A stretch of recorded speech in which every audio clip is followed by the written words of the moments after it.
প্ৰতিশ্ৰুতি ৰাখিলে মৰিয়নিৰ বিধায়ক ৰূপজ্যোতি কুৰ্মীয়ে। প্ৰতিশ্ৰুতি দিয়া মতেই নামঘৰীয়াক প্ৰদান কৰিলে এখন চাইকেল। টিয়কৰ অতিকৈ পাছপৰা জাজি নদীৰ পাৰৰ এজাৰগুৰি উত্তৰ পাৰৰ নামঘৰৰ নামঘৰীয়াই নামঘৰৰ এক আধ্যাত্মিক অনুষ্ঠানত আজিৰে পৰা এটা বছৰৰ পূৰ্বেই নামঘৰলৈ অহা যোৱা কৰিবলৈ এখন চাইকেল বিচাৰি অনুৰোধ জনাইছিল মৰিয়নিৰ বিধায়ক ৰূপজ্যোতি কুৰ্মীক। আৰু লগে লগে ৰূপজ্যোতি কুৰ্মীয়ে তেওঁক সোনকালেই এখন চাইকেল দিয়াৰ প্ৰতিশ্ৰুতি দিছিল।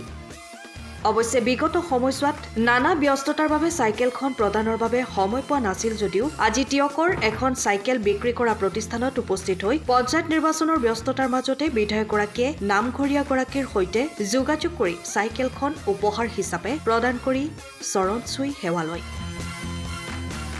অতি প্ৰয়োজনীয় চাইকেল পাই নামঘৰীয়াই আনন্দিত হৈ পৰে আৰু বিধায়কগৰাকীৰ এই মহানুভৱতাৰ শলাগ লয়। লগতে তেওঁলোকৰ অঞ্চলৰ বাট পথকে আদি কৰি সকলো সমস্যা পৰ্যায়ক্ৰমে সমাধান কৰি দিবলৈ আহ্বান জনায়। নামঘৰীয়াৰ ৰাস্তা পদূলি বেয়া কাৰণে অকণমান 1 কিলোমিটাৰ কাৰণে মই চাইকেলখন বিচাৰিছিলোঁ। ছাৰে সেই অনুমতিক্ৰমে চাইকেলখন দোকানত লৈ দিছে। এতিয়া মই বৰ সন্মান জনাইছোঁ ছাৰক।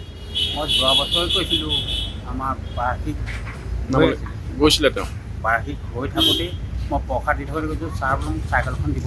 তেতিয়া দিম বুলি তেওঁ মোক তাৰমানে দিমেই আৰু বোলে আশা এটা দিলে। আজি আকৌ লগ কৰিম তেওঁ এয়াই নহয় তাৰমানে আৰু আশা আছে তেওঁৰ পৰা আৰু কি বিচাৰে?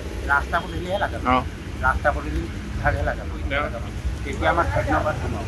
ব্যুৰো ৰিপৰ্ট টাইম অফ আছা। সময়ৰ খবৰ সময়ত পাবলৈ ফলো কৰক টাইম অফ আছা।